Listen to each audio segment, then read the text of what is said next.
Wilayah Indonesia terletak di antara lempeng tektonik Indo-Australia dan Eurasia. Memiliki zona aktivitas tektonik yang tinggi di cincin api Pasifik dengan banyaknya pegunungan dan gunung api aktif, serta melewati garis khatulistiwa, menjadikan Indonesia sebagai salah satu negara yang memiliki potensi bencana alam paling tinggi di dunia. Berdasarkan data BMKG, Indonesia memiliki 13 zona megatrust yang tersebar dari Aceh hingga Papua. Adanya zona megatrust ini menyebabkan wilayah pantai barat Sumatera, pantai selatan Jawa, Nusa Tenggara, Sulawesi, dan Maluku sangat rawan terjadi gempa tektonik dan juga tsunami.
Menurut penelitian para ahli, daerah selatan Jawa berpotensi terjadi gempa besar hingga tsunami setinggi 34 meter.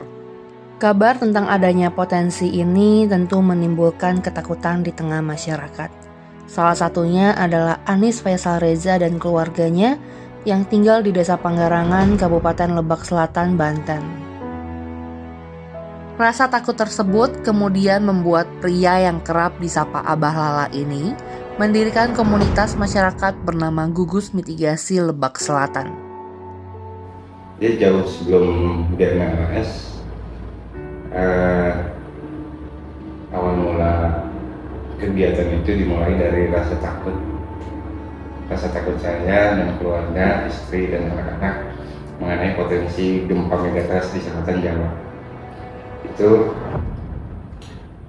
kemudian singkat cerita kami cari literatur apakah betul potensi itu, kita baca dan akhirnya yakin bahwa memang potensi itu begitu nyata ada di selatan Jawa dan kami notabene berada di pesisir. Ketakutan serupa juga dirasakan oleh sang istri yang biasa dipanggil Teresti. Ia kemudian banyak mencari tahu kebenarannya melalui internet. Pada saat itu saya nyari tuh linknya, terus cari-cari di Google. Kebetulan kan kita karena pindah di selatan, jadi internet juga kurang mendukung, jadi agak lama proses pencariannya. Akhirnya saya ketemu baca artikel yang Dr. Dani Hilman. Nah setelah itu baca-baca, oh ternyata bener nih ada sumber megatrust di selatan Jawa. Terus saya baca lagi, saya cari lagi artikelnya yang Net Geo. Pas dibaca, pas ketika baca yang Net Geo baru tuh saya beneran panas dingin ya. Kalau orang bilang sih mungkin lebay amat gitu ya sampai panas dingin, tapi betul apa yang saya rasakan pada saat itu adalah bener-bener panas dingin kok.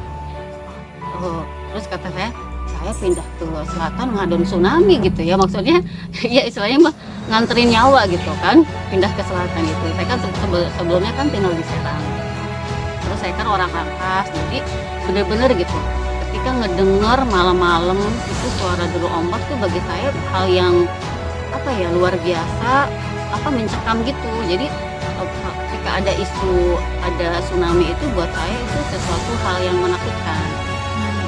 Sebelum mendirikan Gugus Mitigasi Lebak Selatan, Abah Lala berusaha mengaktifkan kembali radio antar penduduk Indonesia.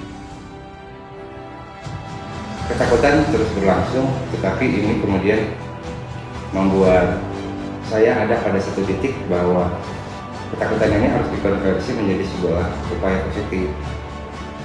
Kita tidak cuma hanya takut, kita harus berupaya biar saya terpikir bahwa yang awal harus ada adalah bagaimana kami harus mampu mempunyai alat komunikasi yang dapat mengabarkan situasi kami pada keluarga kami yang ada di kota apabila bencana itu terjadi.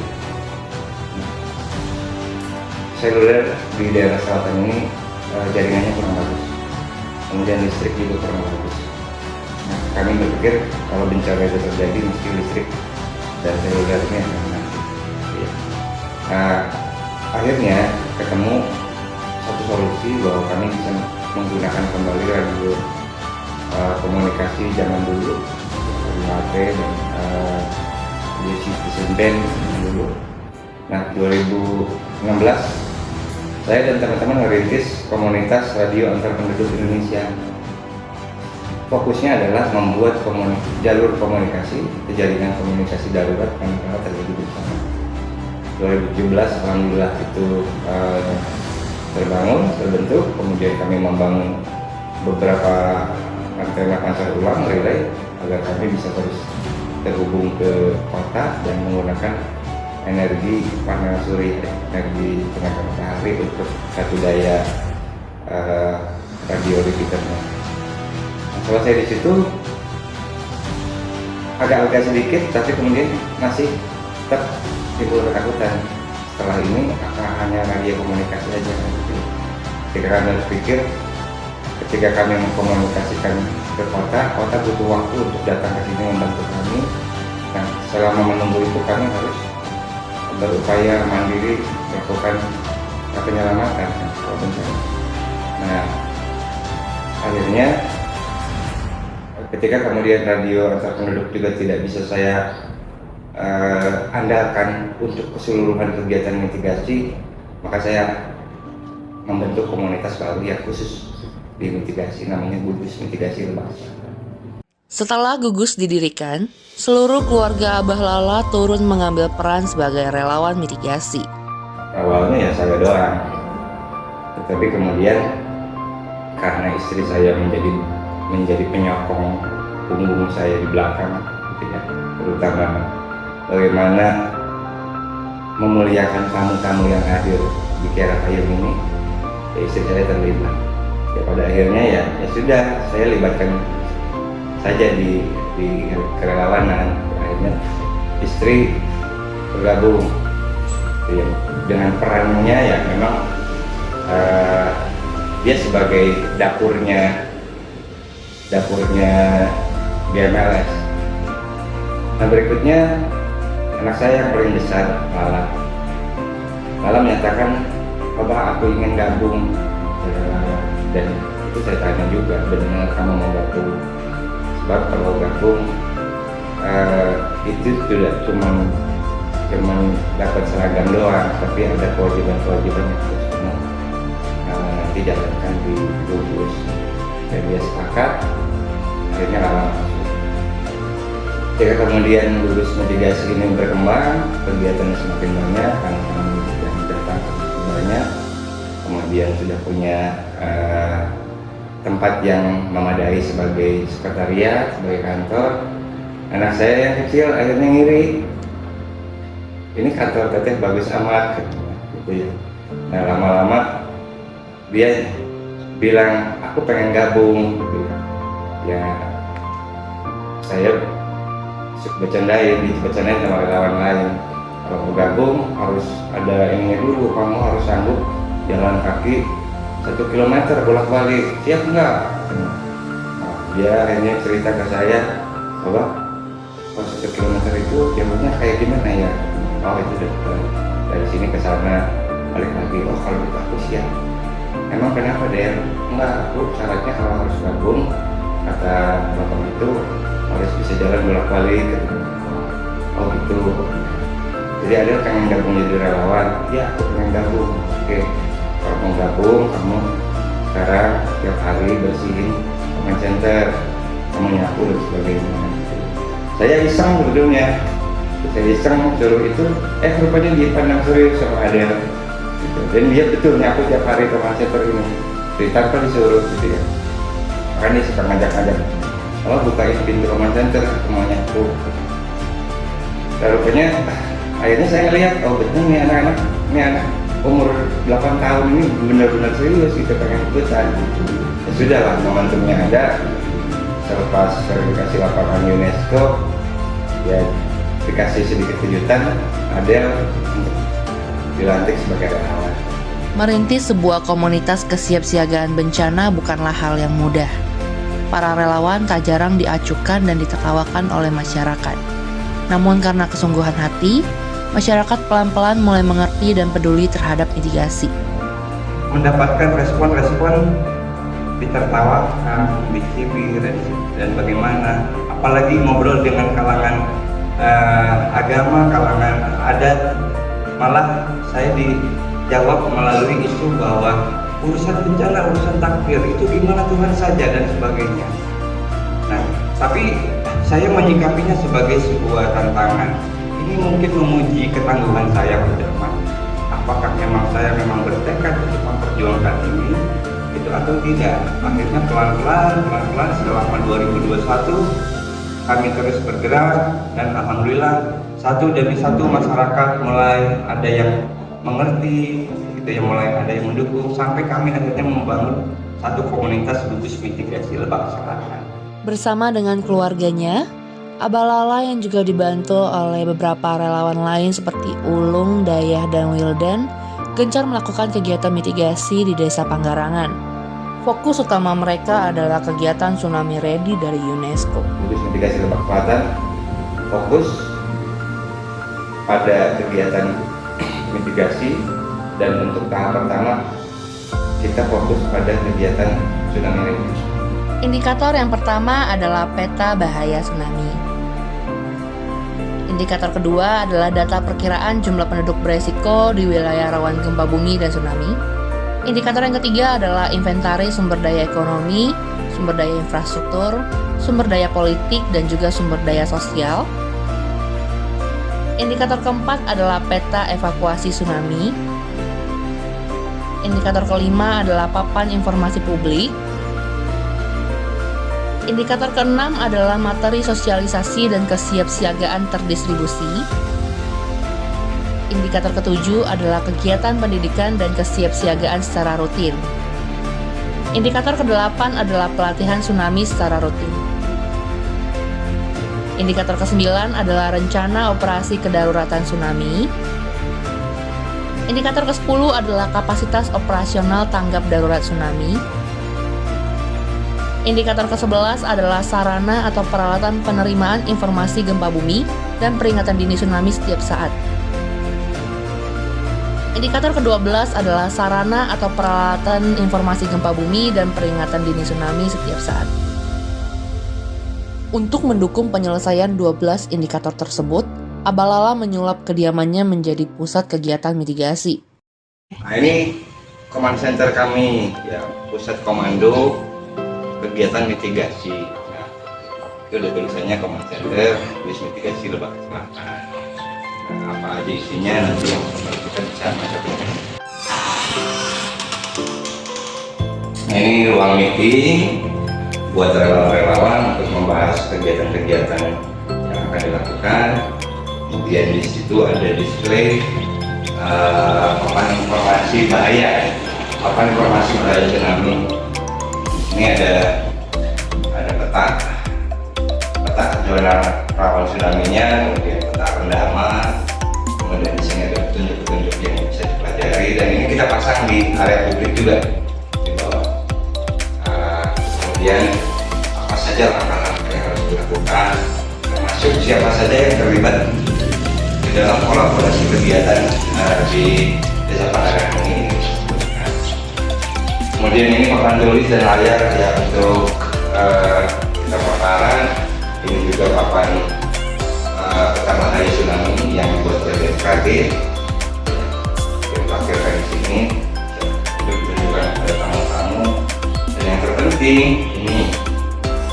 ini adalah sebuah sarana yang akan terhubung langsung ke servernya BMKG, dimana kalau terjadi gempa yang kemudian potensi tsunami, maka peringatan dini yang dikirim oleh BMKG itu akan muncul di sini. Dari sini kita akan sebarkan melalui jaringan radio siaga desa. Melalui alat ini akan terhubung ke dalam tower jaringan radio siaga desa, dan ini akan tersebar di masyarakat. Termasuk kalau memang ada peringatan evakuasi tsunami dari BMKG, maka kita akan nyalakan sirene melalui alat ini. Nah, kalau ini adalah radio mitigasi Lebak Selatan, di mana ini fungsinya nanti untuk komunikasi di saat terjadi darurat bencana. Darurat bencana biasanya listrik mati dan sebagainya, tapi radio masih bisa kita gunakan. Maka ini kita cadangkan di saat untuk bencana nanti. Radio repeater namanya, pemancar ulang. Pemancar ulang, di mana ini antenanya ini akan mengcover satu desa, menghubungkan perangkat-perangkat kecil yang terhubung di sini. Ini adalah shelter serbaguna. Shelter serbaguna ini kita gunakan kalau saat bencana, ini jadi tempat mengungsi area ini. Kemudian di saat tidak ada bencana, ini bisa digunakan serbaguna untuk banyak hal, termasuk untuk pemberdayaan masyarakat melalui budidaya lebah. Di belakang sini ada lebah-lebah yang nanti akan kita gunakan. Kalau ini adalah sumur cadangan saat bencana. Saat bencana kita pasti butuh air, gitu ya. Ini adalah sumur cadangan di saat bencana nanti. Kolaborasi dari BSI.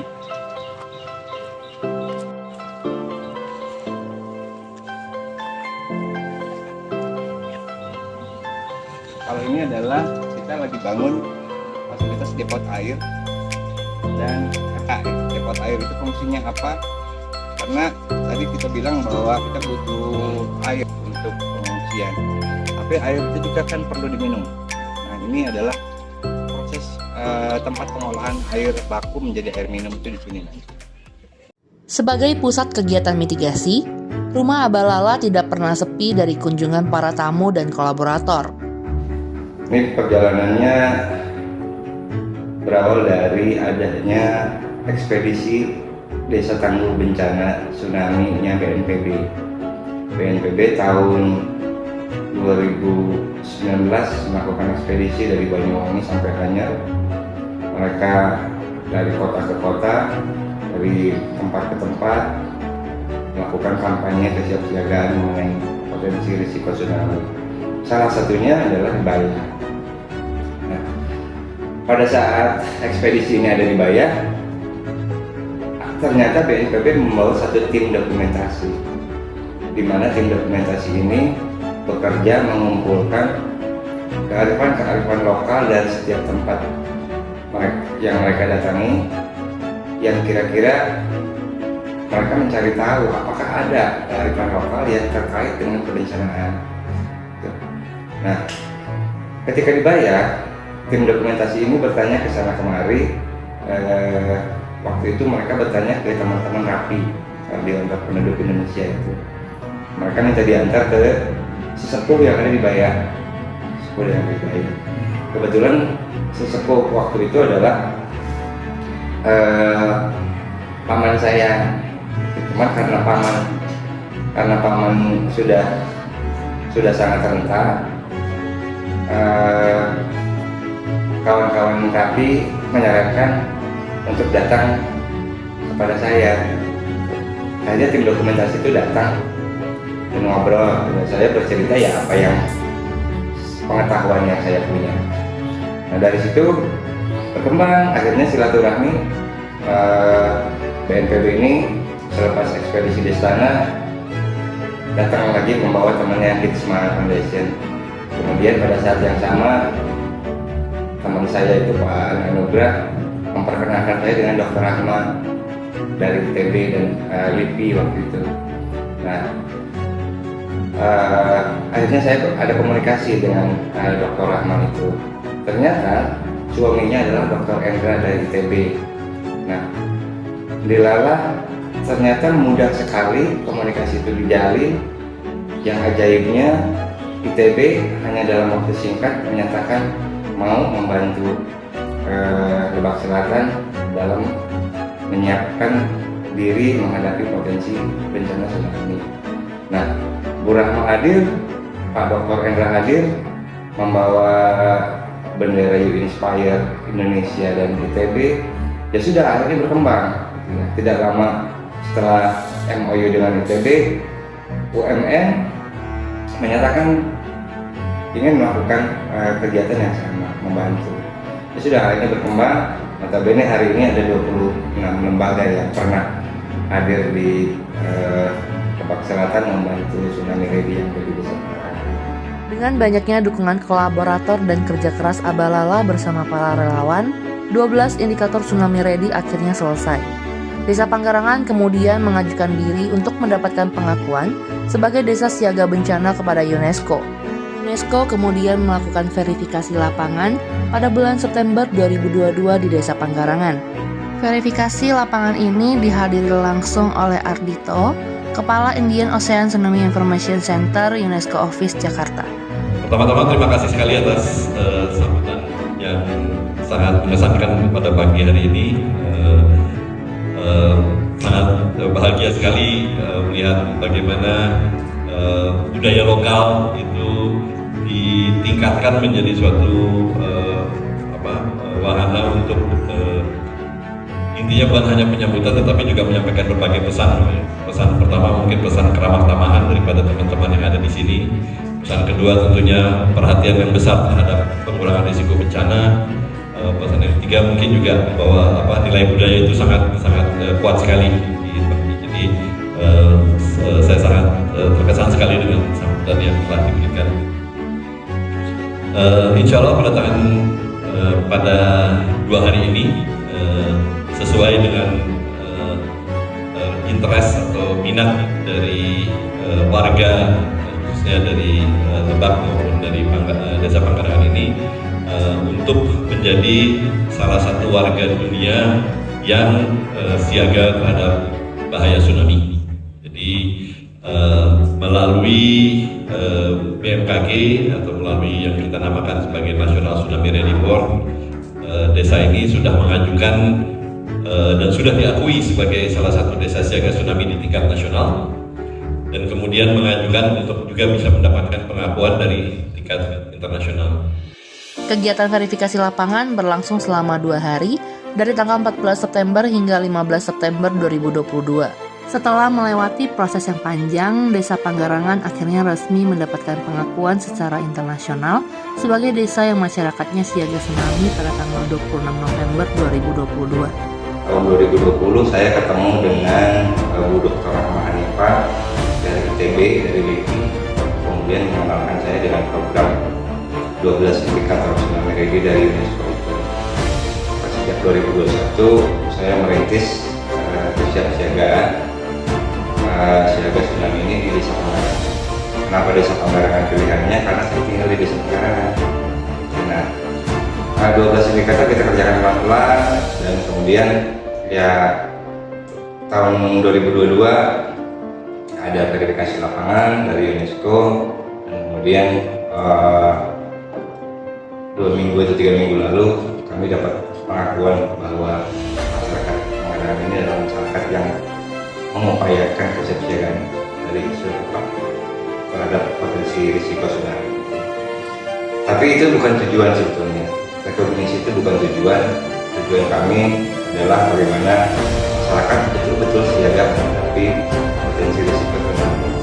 Ini internasional ini sangat membantu buat warga kita. Jadi kita nanti kalau misalkan ada bencana gempa, kita jadi lebih tahu harus kemana, harus gimana gitu. Jadi alhamdulillah dari sini senang gitu, ada yang ngajarin. Oh nanti kalau ada gempa nggak usah keluar, di rumah kalau ada meja gitu kita bisa ngobrol. Ya, katanya sih alhamdulillah, maksudnya ada yang kasih tahu. Contohnya kan kita warga di sini kan pada yang acuh mah acuh aja gitu, tapi alhamdulillah kakak-kakak udah nyampetin nyampe ke rumah gitu, ngasih solusi petunjuk biar kita kalau misalkan ada tsunami cari, kalau enggak ya cari yang paling dekat aja mungkin.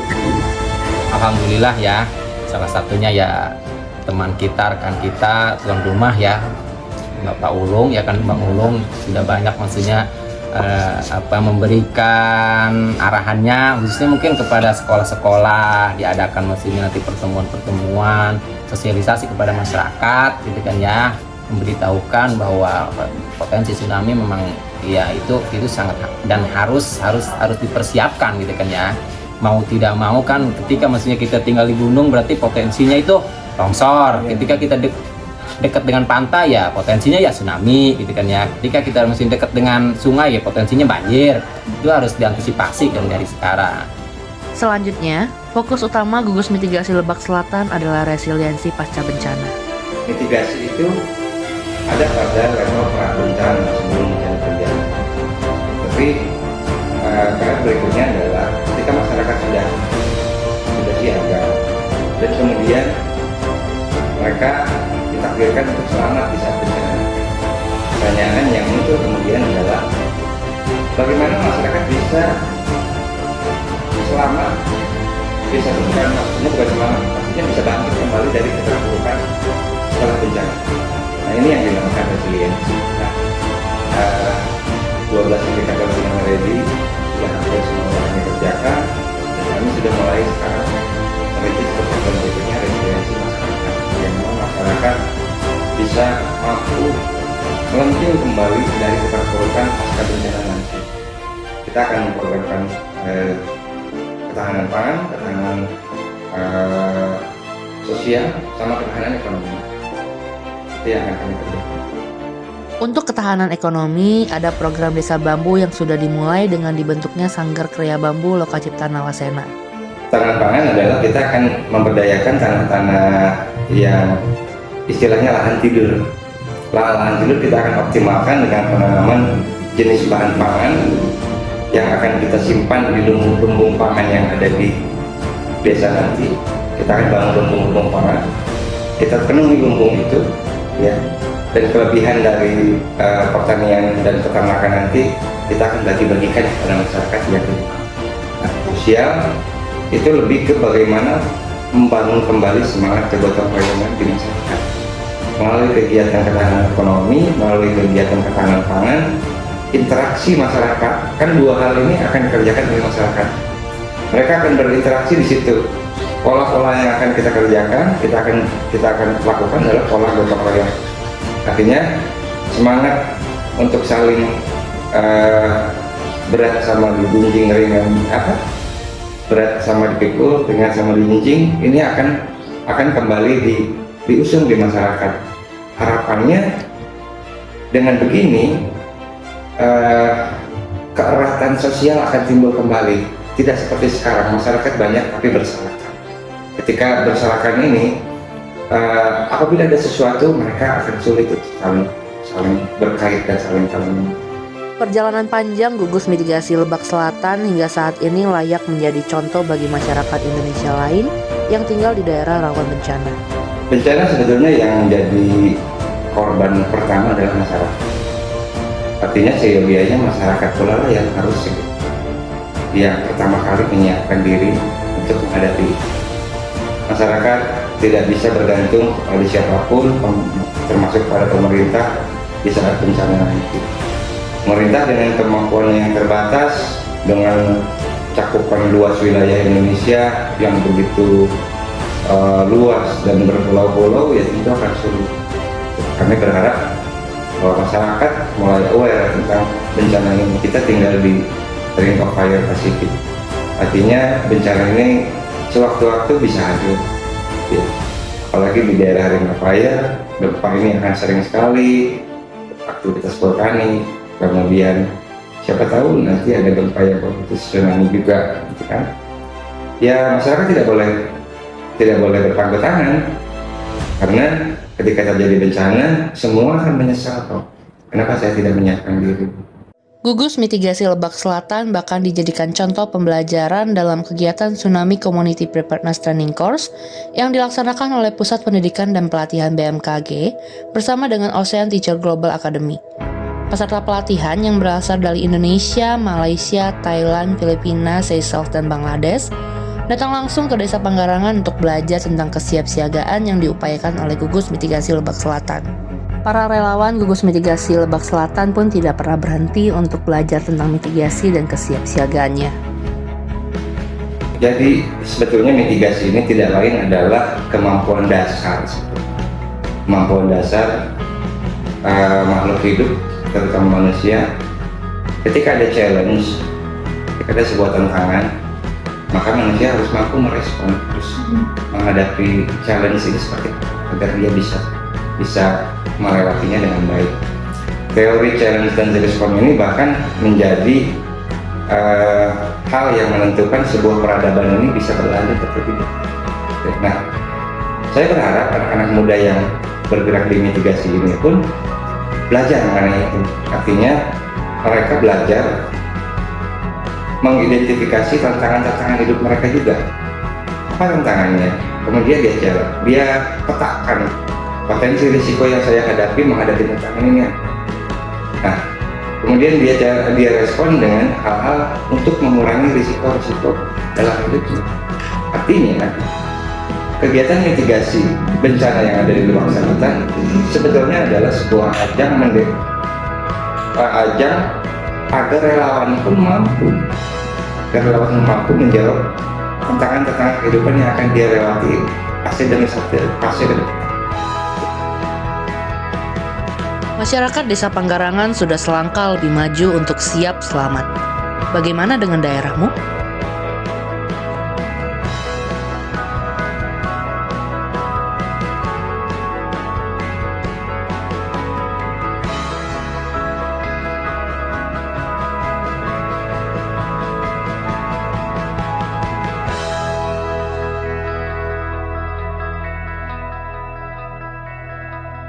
Panggarangan.